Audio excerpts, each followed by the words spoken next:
she's the best in the world, but if she's hungry, you just have to stay away from her. Like, she's a little toddler.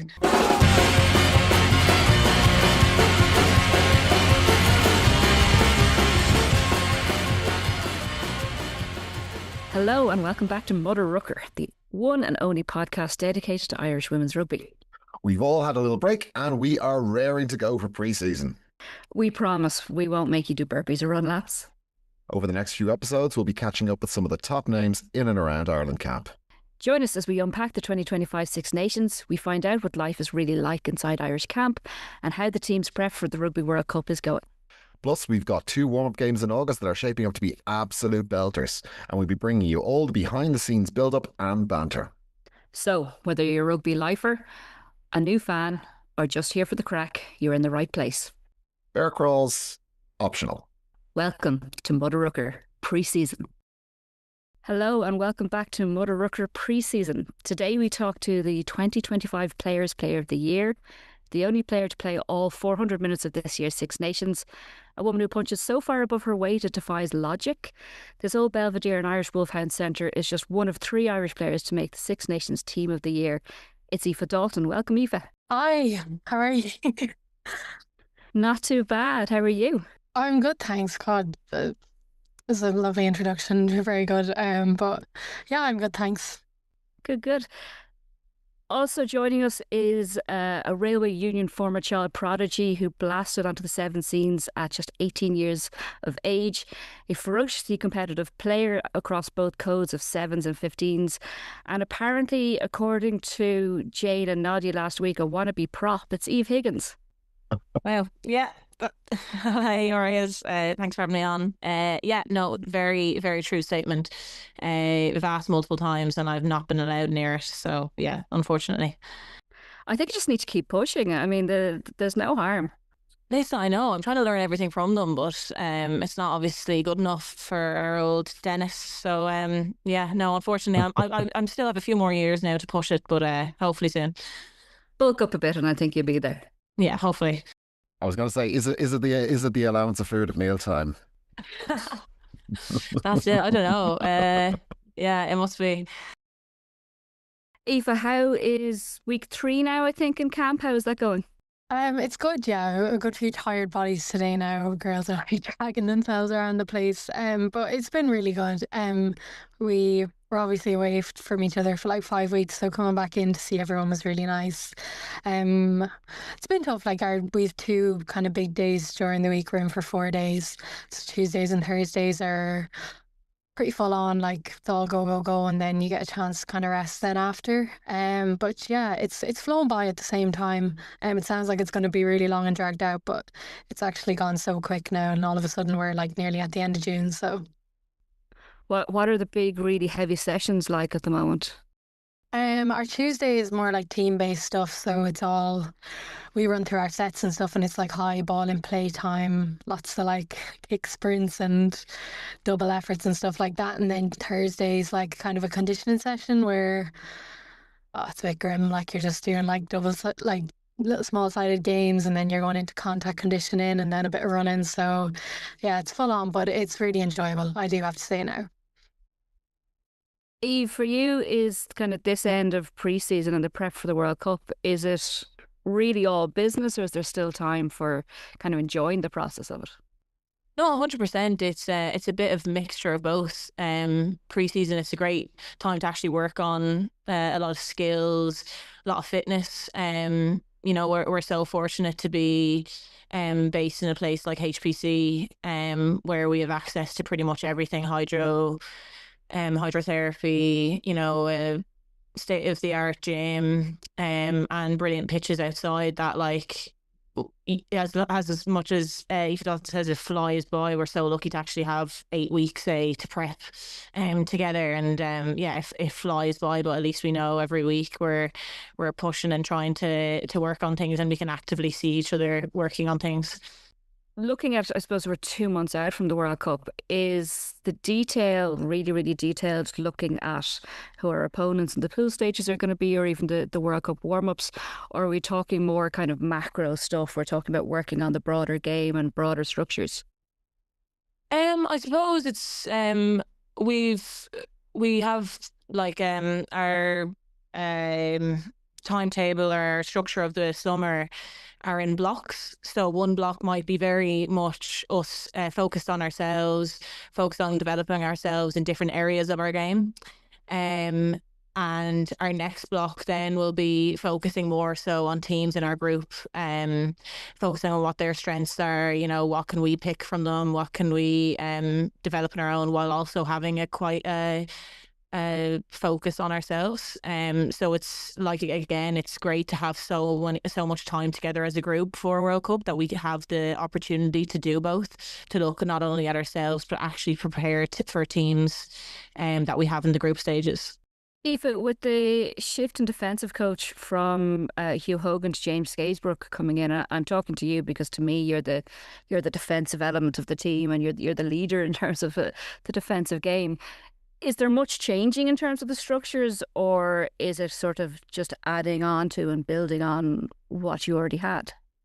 Yeah, I suppose it is building on what we already had. Like, our defense is like probably it's such a strength of the group we have, and it's gotten us out of trouble so many times. Like, that's really what let us hold on against England in the first half down in Cork this year. And it's definitely not just down to me, like the work the forwards do just around the ruck and like around set piece as well. It's so much detail for them, and even our backfield stuff, like everyone's just so on the ball with it. But obviously, like, Hugh left and he was a fantastic coach and we all loved him.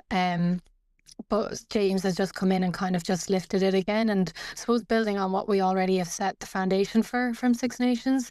But yeah, it's definitely like, it's obviously a change. It's a new coach, but he's great. Like, his attention to detail is great. We really like him as well. He's funny and he's loads of experience from playing. And yeah, it, as we said, like, it's a huge strength of the team and the squad, and we just want to like keep building on that and make sure it stays that way.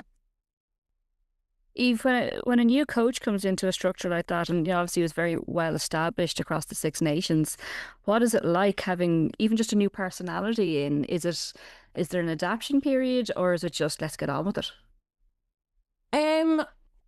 It's kind of, I think we know Steno, our kicking coach, Gareth Steenson, and the same as Scott has known James for a long time. Both have played with him, and Steno's played with him and coached alongside him.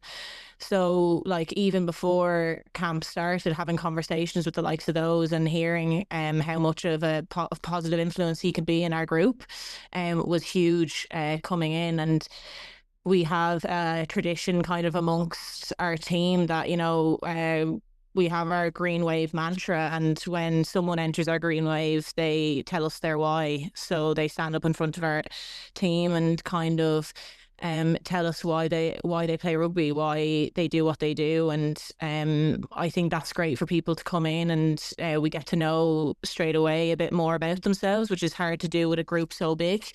But again, we're around each other for 4 days of the week, 24/7. So there's always a chance to sit down with James, have a coffee, and it's been great to have that opportunity. Whereas in times gone by, you wouldn't have had that opportunity, and you wouldn't have had as much opportunity to sit down and have a chat. So, just building on what Aoife said, he's a great person to have in, and like to have so much knowledge from him to ask him as a player and a coach is brilliant. And it's it's been great having him in. You mentioned there that you're for 4 days a week you're around each other 24/7. I assume you're all in a hopefully a nice hotel and you're rooming together. What's that like? It must be quite intense being surrounded by each other for 4 days, week in, week out. Yeah, it is. I think like everyone kind of ends up doing their own thing. Like, we're together in the gym, together at training, and when we go back to the hotel, girls kind of do what they want. So some girls like need to game ready or Norma Tech just because they have little niggles or something, and then like some girls like to we've like board games and stuff, and some girls like that, and to like keep social, and other girls just like to go to their room and like be on their own for a while. And like, the group is so lovely. We're so blessed with the group we have. Like, I really do mean that. Like, I think everyone can say they can be themselves, and if someone wants to just go off on their own, then that's fine. Nobody even asks any questions. So it's a chance just for you to kind of just relax and essentially just be yourself, I suppose. So it is really intense in here, and it does get tough at times, but I think like just with the ease, like the group is so easy to be around and be a part of. So I think that makes it so much easier when you do get downtime and you know you can just do whatever you want, really. Eve, you're nodding away there as soon as she says that, it's a really good group. And anybody we've spoken to, and, we've seen other interviews of people talking about how tight the group is and how wonderful a group of people and the individuals coming together. Is this something that you've experienced before? Obviously, you've done a whole lot of, the sevens circuit. You've been part of the sevens groups and the 15s groups, your club. Is this one of the tightest groups you've had experience with, I suppose? Yeah, 100%. Like it's one of the best environments I've ever experienced. And the culture we have, like I think it's a very difficult thing to put 30 plus people together and have them all in unison, in the sense of exactly what Aoife said. When we go back to the hotel, it's such a great group of people that I'm always find that I'm laughing around each other. And like, we've a social committee, like we've been painting last week, as a little social activity on Tuesdays. I think the importance of like putting time aside that you can come to a social activity, like it's, and also just saying that it's never forced on anyone, in the sense that, like, as Aoife said, people might want to just go to their rooms and be alone. And I think it's a huge thing for like young players even coming through. Like, it's a lot to be together for 4 days in a row, and it's actually probably a hard place to be in finding out what is best for yourself in a situation, or in this, like, before going into a tough day of training on Tuesday, what will put myself into a best scenario? Is it being around my group of close friends, or is it about actually having time by myself? And and I'm even lucky enough to, the likes of, say, Enya, we've known each other since we were 15, 16, and we're so close. And it's such like a privilege to be working alongside friends, because it doesn't actually even feel like work. Like they're the there's friends in here that we go for coffee on their days off. So not only are we together for 4 days during the week, but on the Friday then we're going for coffees or brunch or something. So 100%, it's a brilliant environment. And I think we've a lot to thank to Sean Ryan, our culture lead, who's from day one under Scott brought us together, and kind of we as players decided what our mantra was, decided what our culture would be, and what we wanted us to represent, not only to everyone watching, but what someone would feel if they're in our group. So yeah, it's brilliant. It really is. So just to try and get to know the two of you a bit more as individuals, Aoife, you made your debut against Japan, I believe, on tour in 2023 at just the age of 19. I think a lot of us would look at you as a player and think you're one of the more experienced, you're one of the the older heads in the team, forgetting that you've literally just turned 22. You're still quite young. What has your journey been like so far, particularly starting at such a young age? Yeah, it's been crazy. Like, when I was younger, I never ever thought like this was like the path for me. Like, I don't know, I just never imagined myself playing for Ireland. And then it kind of just happened really quickly. Like, I actually trained with the sevens for a couple of months before I got capped, and Eve was there, and like they started winning medals, and it was so cool to like see them do that. And then I just got brought on the tour to Japan. But yeah, it's been crazy. There's definitely been ups and downs as well. Like, I've been dropped to the bench a good few times. I've started a good few times, so it's like it comes with a lot of emotions. And you've like, it might look like this kind of smooth sailing journey, but like it never is, and I don't think anybody's ever is. But yeah, I've like loved it. It's like still a bit surreal for me. Like, I don't know, like Eve said, like it's our job, but like it doesn't even feel like a job. And yeah, it's just, I think where we are now, it's so exciting as well. Like, I feel like so thankful to be a part of it, because the group we have, and like just the experiences we've had, like in Canada and stuff, beating New Zealand, like to do that as a group, it was just so special for us. And yeah, I just never, like, if you told me 3 years ago, like, all this would have happened and I would have went to Canada and all this, like, I just would have never believed it. So yeah, surreal is probably the best word to describe how it's been. Sounds like you're living the dream. Um, your defensive game, like I said earlier, it's very much your strength, and it's what stands out, certainly as a fan looking at the game. You've got a huge impact on the game, though you don't cast a huge shadow as a player yourself. Do you think your defensive strengths come down to technique, your ability to read a scenario in front of you, or is it somewhat instinctive? I think when I came in, it was something that I not even wanted to be like amazing at. I just wanted to feel confident doing it because like there's just not too many good centers knocking around that are bad defenders. It was more just I wanted to be able to feel comfortable and confident doing it. And I've had so much help along the way from like all of our defence coaches, Dec Donnelly, Hugh Hogan, and now Skays as well. So it's definitely not just down to me.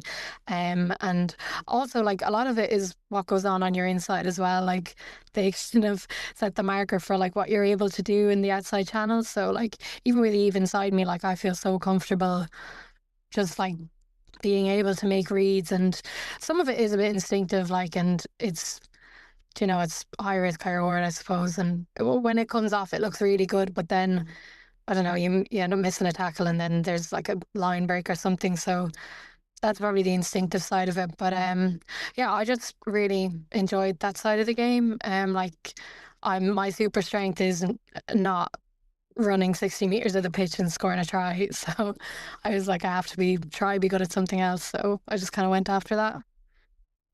I think, on these shores, we've probably got a good history of producing some really, really good defensive 13s.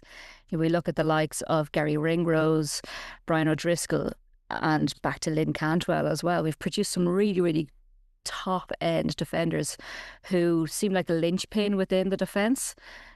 How do you feel you fit into that, and do you feel like it's an adequate comparison that you are one of the best defensive 13s that there is? I don't know if I go that far now, to be honest, at all. I would. Oh God, I really don't think so. But I honestly do think it's down to like the work we've done as a team. Like, and Eva's played 13 as well. She knows what it's like out there and how much of a difference it makes when you're just all on the same page as a group. And it probably is down to like our systems and the buy-in from the players and the work of the defensive coaches. So I do think it's like a full team effort, but I suppose I just feel like I'm able to do that for the team and that's what I can give them. As I said, like I'm not going to run and beat 6 defenders and score a try. So I feel like if I can give that to the team, then I'll be happy. Eve, you also started playing at a very young age. I was chatting during the week to JC, Johnny Cronin at Railway, and he talked about you as a 14-year-old and, putting a bib on you for no contact, but getting you involved. You started so young into the Sevens setup, like I said, getting your first contract at 18. What was that like, still in school, but on the road to being a professional athlete? Yeah, I think surreal is 100% the word that comes to mind as it comes to mind to Aoife. Like I remember being 16, having a few missed calls coming home from school on my phone, and I actually didn't have credit to return whoever was calling me. It was back in those days when you had the €50 credit receipt, and so I actually had to ring the number back on my mum's phone, and it went to Anthony Eddy's voicemail, and I remember just almost being so relieved that it went to voicemail because I was able to drop the phone in absolute amazement that I couldn't believe I had a missed call from him, and basically finally got through to him, and he had asked if I was able to that weekend go to Kinsale Sevens and play with the Irish development Sevens team. And thankfully the next day I was actually supposed to go to the Gaeltacht with school. So if I was a day late getting that call, I would have been on the bus to Galway or somewhere being like, I need to try and get home now. I rocked up to Lansdowne, where the sevens was based at the time. And, you know, I was sitting beside Briggsy, who was playing sevens at the time. And that's someone who I was lucky enough, my dad brought me to Italy to see the women win the 2013 Grand Slam. So these are people I looked up to hugely. And next to all, I'm 16, sitting beside Briggsy, calling her a teammate, which was it was crazy. Myself, Katie Heffernan were brought in at that time, and obviously I was still in school, so I was training twice a week then from then on, through sixth year, with the sevens, and going into 15s camps like for Six Nations and stuff. And at the time I was a 10, and thankfully I'm not that anymore. I much prefer being a centre, but learning from the likes of all the players like pre-2017 World Cup and stuff was incredible. And I think it was a very much a pinch me moment, and it's still surreal now, kind of sitting here, you know, wearing the RFU crest and stuff, and seeing that that's the reality of myself right now. And yeah, it was a whirlwind, you know. And as soon as I left school, I was in there full time, and trying to do college alongside. And it was just, I couldn't believe that I was able to call, you know, playing rugby my job. And I got to go to the likes of Sydney, got to go to, you know, Japan, all this, and do it alongside friends that I have for life. So yeah, no, it's actually crazy to think that that's still a case now. And yeah, it's a fairly surreal feeling that I don't think will ever kind of go away. Who would you credit along the way as being one of the greatest mentors that you've had, or somebody who has taken you under their wing and guided you through the process as such a youngster and so early on? That's a great question. Like I obviously I've had a lot to, you know, I've a lot to say around JC and stuff, and to thank them. And railway, you know, I was getting gym programs from when I was 16 as soon as I was able to, and or 15 maybe. And you know, the amount of time that the likes of the girls in railway put into helping me and stuff. And you know, training alongside Lindsay Pete and all that then was huge for me. But I suppose like one that stands out, and we're so lucky to have her in the coaching team at the moment, is Larissa Muldoon. I think is an unbelievable person to have around. I remember her as a player as well, and as a player she was never she would never hold back in order to put herself forward. In a sense, she was always someone to give back, and whatever question, no matter how young you were, to come to, you know, get advice from someone so experienced as Larissa. And all she wanted to do was make people around her better. And I think it's amazing to have her amongst the squad now, because I think the amount the girls can learn, and the amount that we get the opportunity to learn from someone like her is huge. So yeah, I've 100% loads of people, and you know, maybe if I had more time I'd be able to think of more. But yeah, I think it's invaluable to have someone like her amongst us.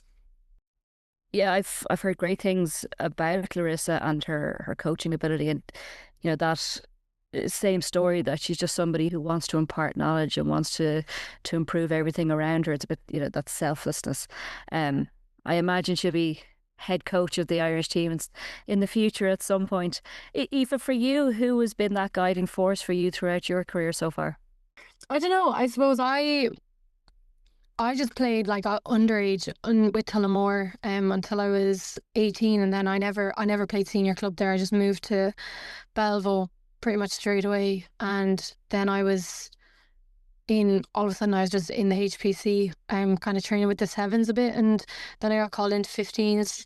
But I don't know, probably when I like the support from my club at home is so amazing. Like, and it's such a special little club, because we've had so many. It's such a small area. Like the catchment area is tiny. It's all these rural little towns in Offaly, and it's kind of some in Westmeath a bit would come in, or Leash.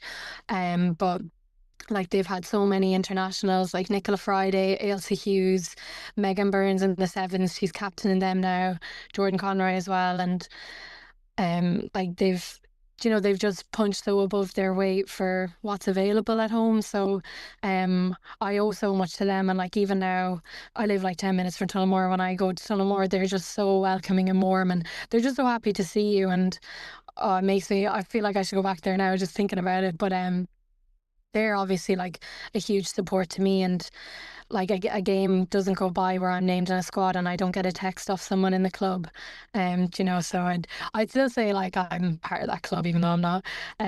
But probably when I moved to Dublin then, um probably Tanya Rosser, to be honest. And she very much takes the route of like tough love and like hardens you a good bit. But she was the Belleville coach when I came, and she was her first year as the Leinster coach as well, and I didn't even expect to be a part of that Leinster squad. And she just kind of takes you in and treats everyone the same. It doesn't really matter how many Irish caps you have or you know what your history is. She just kind of puts you on at the same level, which made such a difference to me at the time because I had no Irish caps, and like I was like nobody. I was like, geez, like how am I even here? Um, but yeah, and like she's not someone who's gonna sugarcoat things or like beat around the bush, and I'm very grateful for that now because it just hardened us all a bit when we were younger and stuff. And um I think underneath like the cold exterior she puts on, she definitely is very warm and caring, and um has just definitely been like a support from afar for me. Like I know if I ever was stuck or something at training, I could definitely say it to her. And at the time I was probably a bit scared of her, but like I look back now and I'm very grateful I had that when I was younger. I love when players talk about, the club that they grew up in. There's a real sense of parochial pride, I think, when it comes to people donning the green jersey and the clubs kind of being able to put their hand up and say, we had a stake in that journey. We influenced that player. So I think it's really touching that you talk about the club like that. We might move on to something a little bit different. So we're going to do a little bit of a camp trivia quiz. Macara here, Cian is going to take over. He's rubbing his hands together here. Cian, take it away. Okay. Here's where we get to have a bit of crack. So camp trivia quiz. We'll fire questions at you. They don't have to be very long answers. They don't have to be very detailed answers, but we'll need some kind of answer as much as you can for any of them. Okay, Eve, we'll start with you. Which teammate has started a mini tradition this camp? Maybe a secret handshake, daily quote, post-race fist bump, whatever it is that everyone has followed. I feel the tradition that comes to mind is the game we're playing Traitors, and it's Niamh Jones is the absolute epitome of it and is the brains behind it. And I think it's something that has glued us all together. And there's a lot of fights outside of training with accusations, so it's very much been amongst everyone. Brilliant. Aoife, what is the oddest soundtrack you've heard blasting out in camp? Be it spa music, sea shanties, like a bird song app.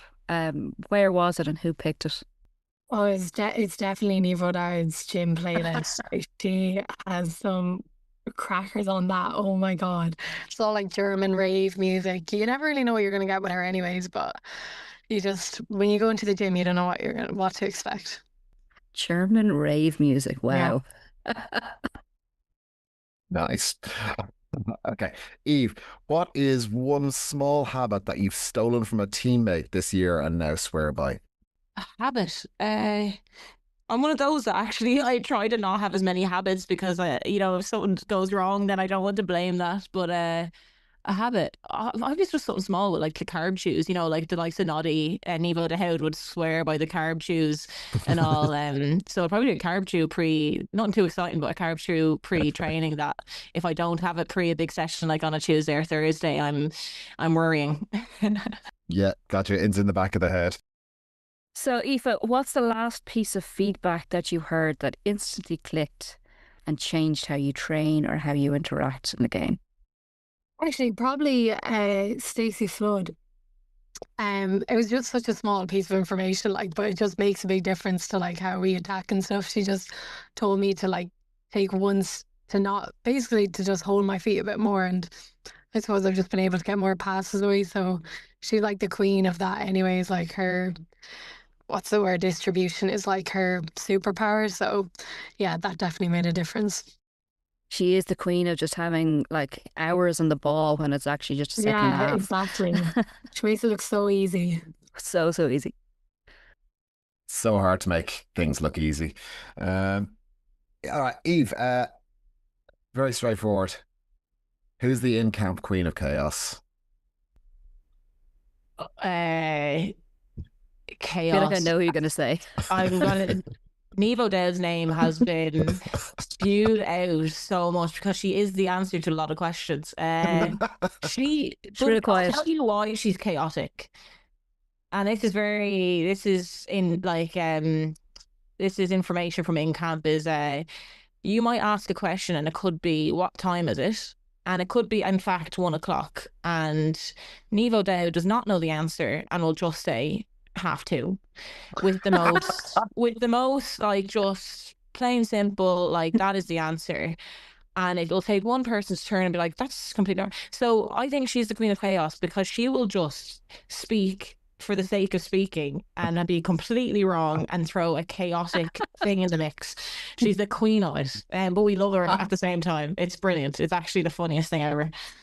Oh, amazing. That is brilliant. That is brilliant. Okay, so Aoife, if you were to do something really, really, really wrong and you didn't want to get caught, who in the squad would help you and take it to the grave, no questions asked? Lena Maloney, definitely. No hesitation. Yeah. That was a very quick answer. Has it happened before? No, it hasn't. She's just very trustworthy person. So I go straight to her. I love it. Okay, Eve, we've heard there's a lot of low-key coffee obsessives in the squad. So who's the best barista and who just thinks they are? That is an extremely I don't know, like I think I'm going to be shot if I answer this question, to be honest with you. I think this is very much, there's not going to be a winner in this scenario here. We've had a barista competition. I actually can't remember who ended up winning it. Neve Jones win. Neve Jones? Yeah, she's unbelievable. She's very good at her flat white art. But there's a few. Actually, do you know who really surprised me? Dana. Dana. Yeah, she's honestly, so good. I walked into the kitchen yesterday and she had just poured her flat white and it was the perfect little decoration on top, and I just was blown away because I think she's dark horse with that. So I'm going to embarrass her because I know she would hate us talking about her and say Dana is the best coffee art queen, and I dare you to ask her to film herself doing it because she will never do that. There we go. There's one for the Insta. She'll just go bright red and say nothing. Amazing. Okay, so who is the absolute liability, Aoife, when they're either hangry or haven't got that caffeine hit? I'm going to say when they're hungry, Ruth Campbell. She's like, she's the best in the world, but if she's hungry, you just have to stay away from her. Like, she's a little toddler. I don't know who's bad when they haven't had coffee. I don't really know. You probably know, Eve. Maybe Stacey, maybe. I don't know. Oh, actually, yeah, Stacey with the coffee. Stacey likes coffee, yeah. But then she goes on, like, you know, there might be all of a sudden you'll see her and she hasn't drank coffee for a week, so she's very. She, you know, she's the wave. She just, you know, goes in and out of the obsession. Very good. We might move on to some more serious topics again. You mentioned earlier about the culture within camp and how you've defined that culture as a team. Aoife, you talked before in a previous interview about the cultural reboot under Scott Beemand. How did that come about? What were the elements that drove it, and how did you get buy-in within the team? It was probably mostly player driven, and I think it was recognised by just everyone, like players mainly, but like staff and everyone in the IRFU. I think we just knew like we just needed a change, and especially after coming off the back of like probably our most difficult year ever. And with new coaching staff and stuff, there was just a lot of like unspoken worries, and like players were genuinely concerned, and like it kind of just came out. It was like affecting our on pitch performance so much. So it was like completely player driven, but like there wasn't even a question about buy-in because everyone wanted it so badly. And yeah, that's probably the simplest way to put it. Sean Ryan, Eve obviously mentioned him earlier. He kind of facilitated it and helped us, and he's been huge for us, and just kind of, I don't want to say keep us on tracks, because we're very much capable of doing that on our own, but he's just so good to have in the environment, because he's kind of like this neutral, has opinions but would never like enforce them on you, and just facilitates us so well. And yeah, that's basically it, really. I was looking back recently at a number of old interviews across the squad from, that 2023 season, and there's just an aura of the players, whether it's in interviews or whether it's on the pitch, that it was just, a really tough slog, and it was emotionally really, really hard. But the squad seems to be, it's night and day. Everybody seems to be really happy, whether it's on the socials that are going out, individual socials, or the RFU stuff, or whether it's just how you're playing your game. It just seems to be so positive. Eve, is that a fair reflection on what you're experiencing within the team? Yeah, 100%. And like, culture obviously is a huge part of that, of how comfortable we are within the team, with ourselves, with each other, but it's also just the absolute clarity that comes from top class coaches that we have here. If we make a mistake, there's a solution straight away, or if we have a question, there's always an answer. And I think that clarity grows a lot of confidence within the team. There's always areas to improve, and stuff. And I think like the biggest thing as well is like the culture side was completely player led, but coaches allowed that to happen in a sense of like the priority. I remember when we came together under Scott, so like, obviously it was a big change within coaching group and stuff. Our first day together was sitting together in a room and discussing these things, discussing our culture. It wasn't go on a pitch and pass a ball around. It was actually the fact that the priority was us sitting together and talking about, with each other, and getting that buy-in from each other, because we all wanted, the change within ourselves. I think that was huge, that was allowed by coaches to, they saw how important it was for us to be together. And the fact that we spent the first day all together in a room speaking to each other was huge. So yeah, like there's just so much clarity and player involvement within everything that it's a great place to be. There's never there's never confusion in a sense. There's always just clarity. It seems like Scott has had a huge impact, not just on the pitch in terms of the systems, but psychologically he's impacted the side hugely. You mentioned earlier this green wave. I think we've heard a lot about it without really understanding what it is. What in essence is it, and how do the fans feed into that, Aoife? I suppose the green wave is just kind of, I suppose mantra is the best word for it. It's just kind of our buy-in and what we're buying into, and it represents our values to like inspire young girls and boys to pick up a rugby ball, and just has our values and stuff like that. Probably not describing it that well, but it's just, I suppose it's just like kind of a movement type thing that people can just follow, and like as you said, like whoever comes into our environment becomes a part of that green wave, and like everyone who supports us is a part of this green wave. And it's kind of a journey that we've been on since Dubai. It kind of started there, and I suppose it's just how we visualize ourselves, kind of this wave, like of support and everything, I suppose. Yeah, movement mantra is probably the best word to try to describe it. But like the girls, the young girls and boys, and like everyone who comes to our games is a part of that green wave for us. And like for a long time, it never even got out of our environment. We just kept it to ourselves. And then I think Sean Ryan was like, okay, maybe it's time to, kind of bring it out to the media and stuff, or, just like carry people along with you. And it's just our journey from where we kind of started, I suppose, initially in Dubai, and has gone on to Canada and Six Nations, and like we've had major milestones like qualifying for the World Cup and then beating the Black Ferns. And yeah, I suppose it's just something people can like look at and think of us and think, oh, I want to support them, or just feel like they're a part of something. It kind of seems like this real nebulous understanding that is very hard to define, but it's something that's really building, and it's perfect building towards the World Cup. Eve, the players have had, I suppose, a long-standing almost tradition that at the end of games they engage so well and for so long with the fans, primarily the young fans that are there.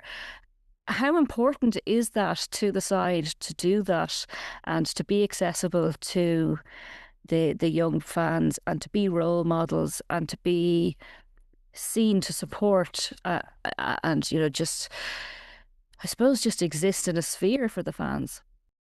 It's huge. It's hugely important for our team, and it's been conversations that we've not only had, under Scott, but before as well, because we know how important it is to be those role models for kids, boys and girls. And the huge thing that comes to mind when we play in the likes of France and stuff, the amount of children that are there, and it's boys and girls, and they're there to see women's rugby. And we want to give back as much as what the French have created this huge community of Red Roses, and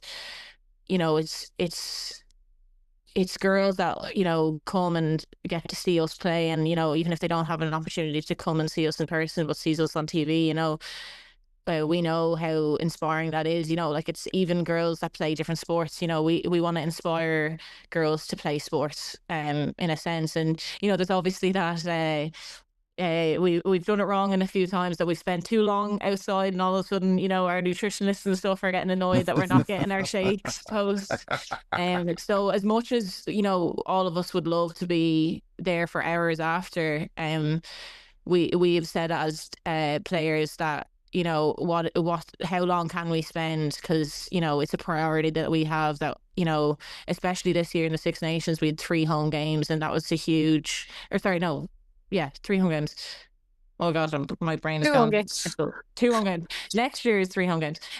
But like, there's just huge opportunities to see fans, and and that's why we want to gain the support, add people along to our green wave, and something that pops into mind as Aoife is speaking is, I've a vision of Sam standing in front of the room and saying the green wave is the strongest wave in the ocean, and that's what we believe. And to get people on board on this green wave with us,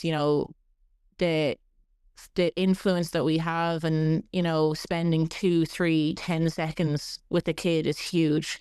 Like, I've a nice hoodie at home that doesn't even fit me, because I was chatting to an ace under 14s team, and we swapped t-shirts, we swapped a jersey, and now I have an ace jumper that I can see in my room. And that's memories for me as well, because I remember being a kid in Ashburn RFC watching the women's play and getting to meet players. And I think because a lot of us have actually played rugby for a long time, we know how important it is to have those role models, and we know how important those 20 seconds it takes us to say hello, to sign someone's jersey, is huge for hopefully inspiring the years to come, and that person playing rugby or playing sport. It's funny, I think some people might think it's a little bit corny, but to me it's something that's so wholesome and so important for the game, because There's nothing better, I think, particularly in women's sport, that builds the game better than interaction with your heroes. I think men's games, and probably because they're so much more evolved, you're quite distant from the players. You might hear them being interviewed, but you don't get to interact with them quite as much in the women's game. I want to move on a little bit and talk about the World Cup coming up this year. For the two of you, Aoife, I'll come to you first. Do you have, as well as an overall group target and a squad target, do you have individual targets that you are setting for yourself for the World Cup? Yeah, definitely. Like, I'm sure if you ask anyone, they're going to say they want to play all the games and, all that. But like, the first thing for me is like getting on the plane to get there. So I suppose like they're always in like the back of your head. But once I for myself anyways, once I focus on like how I train and like my on pitch performance, and if I'm kind of relaxed and stuff away from pitch, I'll train better. So for me, it's just trying to like stay in that state through all of pre-season and stuff, because I don't want to say I don't work well under pressure, because that's not a good thing to have, but I just like, I can't be in any way like worked up or anything going into a session, where some girls need to be like that, and like they need to like get all this energy up and stuff, where I just need to be more content and calmer, because then I know myself, I'll be more comfortable and train better. So for me, I just want to try train really well over the next couple of weeks and hopefully get on the plane, then play a few matches. So when you hear Nadi's German techno, you walk the other way. Oh no, you can hear it from outside. It's all glass on the speaker. There's no getting away from it. Eve, talking about getting on the plane, do you feel that within the squad or within camp that there's that bit of apprehension to perform in camp, because obviously not everybody who's there at the moment is going to get on that plane? 100%, it's huge. We actually were sitting together yesterday, and Noddy actually even asked me, what was it like leading into the Olympics? We qualified a year out, and that's a year countdown of knowing that 12, 14 people were going to make that, and basically how did we cope in a sense of those weeks leading in? And it's very much, obviously the World Cup is there, it's going to happen, but for myself anyway, I focus in the present, and I focus on what is the things I want to work on today, tomorrow, this week, because as much as it's nice looking ahead, it's still 2 months away, 2.5 months away. It's a lot of time, and we need to see it as that, a lot of time to work on things. So it's such an opportunity right now to work on yourself individually, and I think it's going to be extremely hard, because I think it's one of the most competitive squads we've ever been in. It's hugely competitive, but it's brilliant for training then, because every training session is a battle, and I think no matter what, I think the group will know that we're going to be so proud and have such belief in that team that gets selected. And it's also like a huge honor to be selected for a World Cup, and to be a part of that training squad, to be going towards a World Cup that an Irish team wasn't in the last one, and that's huge, and that's a huge thing that we as a squad have focused on. This is a huge opportunity for young girls, boys in Ireland at home to travel, or even the few that are traveling over, they get to see 15 women, 23 women wear a green jersey and play in a World Cup, and that's going to be extremely special for those players. So yeah, I think it's because I think our team is so close, where I think it's a huge honor that we get to see that, and I think it's going to be extremely proud moment for us all to see that. Do you feel, you mentioned, we obviously missed out on the last World Cup, which is a huge disappointment, but do you feel now that we've qualified for this World Cup and we're building into it, is it pressure off by simply being there, or is it pressure on to really, really perform, Aoife? No, I wouldn't say it's pressure off at all. Like, I think we've kind of set standards for ourselves with the results we've achieved over the last 18 months, and that people never thought we would. Like, to be like putting in performances against New Zealand, like winning performances, and then like we probably should have beaten France in Belfast this year, but we just weren't good enough on the day. Um, and just really positive kind of performances out there. And I think we've kind of set standards within the squad and expectations of ourselves amongst the squad of what we set out to achieve. And like, we're 100% targeting getting to knockout stages and going further. Like, and we're not afraid to say that anymore. Like, probably in the past, like, I know if I had to do media, I would have been scared to say like I want to win a game, which sounds crazy, but I definitely was. And like, in this environment now, like, it's okay to, like, I know now it's okay to say you want to go out and put in big performances against like tier one teams and do really well.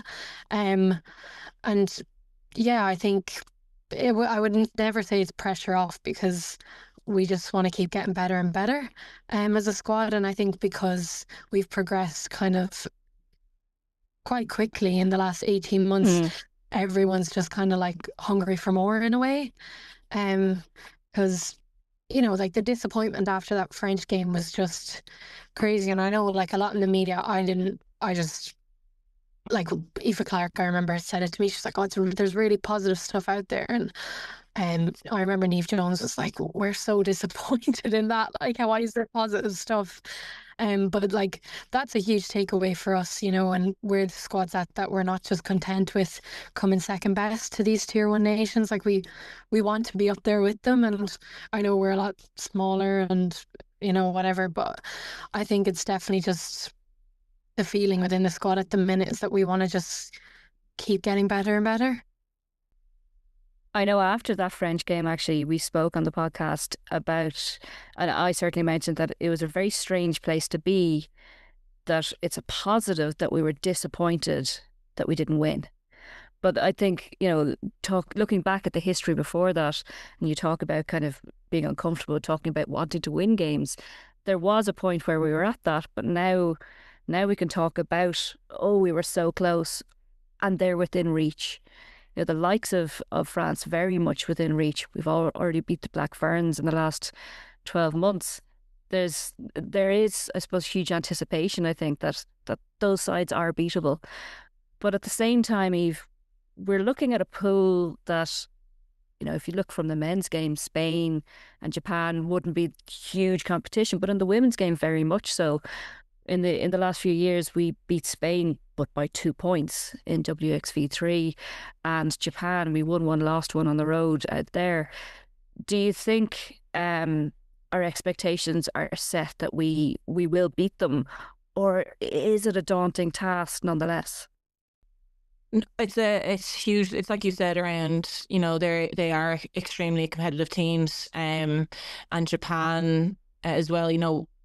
We haven't played them in a long time. It is going back 2 years. It's going to be 2 years pretty much, when it comes to it. And we actually only spoke about it as a team recently around, we can be confident in ourselves, but we know if we don't show up, they're very dangerous teams. It's not going to, like, there's no easy game in a World Cup, and I think that's the huge reality in it. And so that's why, like, there's also that added aspect of, like, not looking too far ahead, not having your eye on something ahead when there's a team right in front of you. And it's going to be hugely challenging. Spain have some unbelievable players in their team. Claudia Pena has been unbelievable for Harlequins this year in the PWR. And, and I actually couldn't believe, because I've played against her on the 7 series, I couldn't believe she was only 19 there recently, or 20, and like, was like, what age was she on the series? Like, it's ridiculous. Like, she's an unbelievable player.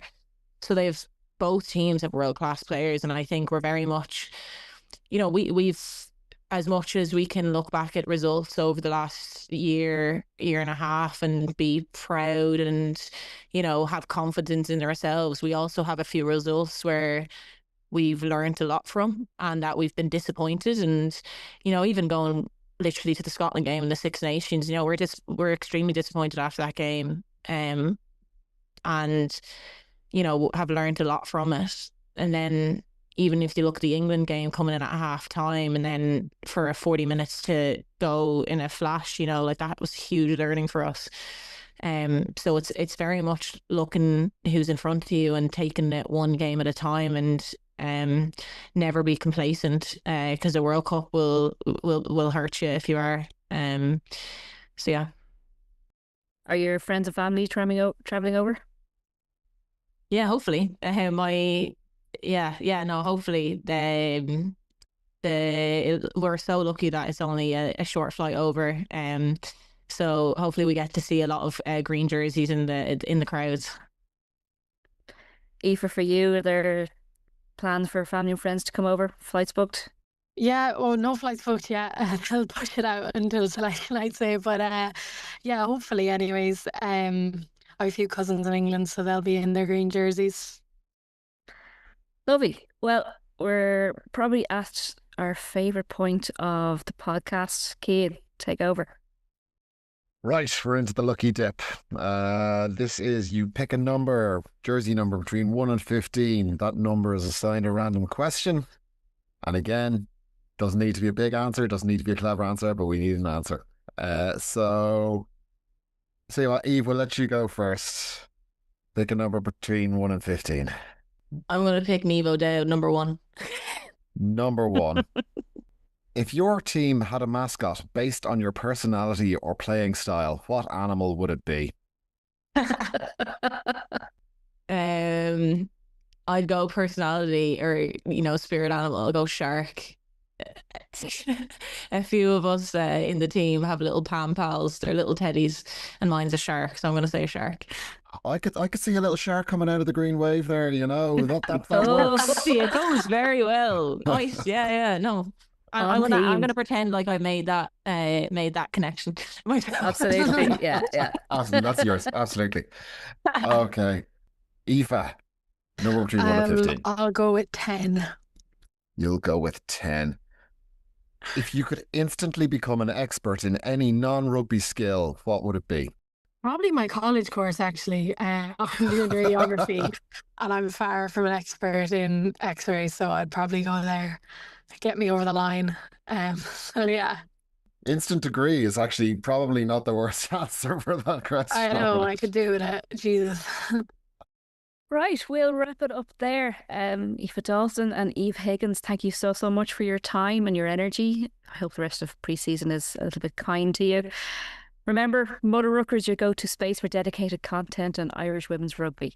Please follow and rate us wherever you get your podcasts. Watch the space for more pre-season, World Cup warm-up and Rugby World Cup content. Until then, keep on rugging.